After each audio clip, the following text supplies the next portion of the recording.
భూమి తన పుట్టినరోజు నాడు తన తండ్రి అయిన శరత్చంద్ర గారింటికి ఆశీర్వాదం తీసుకోవటానికి ఇంటి లోపలికి వస్తూ ఉంటుంది. శరత్చంద్ర ఇంటి లోపల శరత్చంద్ర, అపూర్వ, గోరింటాకు ఇంకా అందరూ కలిసి హాల్లోనే ఉంటారు.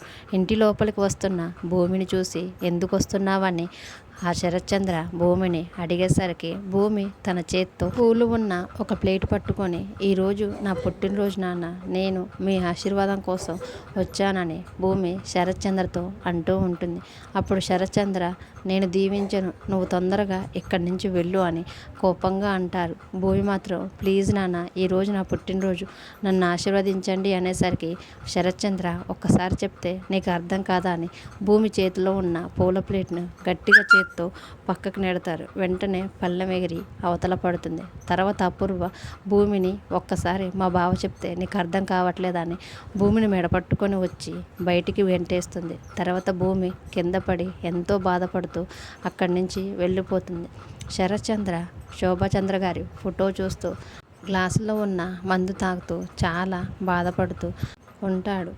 శరత్చంద్ర గారు మందు తాగుతూ బాధపడుతూ శోభచంద్ర గారి ఫోటో ఎప్పుడైతే చూస్తారో అప్పుడు శోభచంద్ర గారు ఒక్కసారిగా మనిషి రూపంలో కనపడతారు.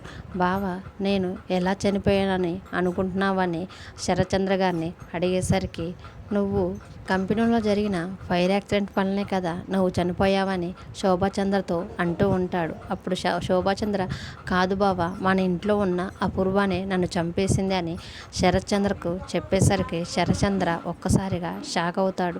ఆ అపూర్వనే నన్ను కావాలని కట్టిపడేసి ఉంచి కంపెనీలో ఫైర్ యాక్సిడెంట్ జరిగేలా చేసి ఆ మంటల్లోకి నన్ను తోసి కావాలనే నన్ను చంపేసింది బావ అని శోభాచంద్ర శరత్చంద్రతో చెప్తూ ఉంటుంది.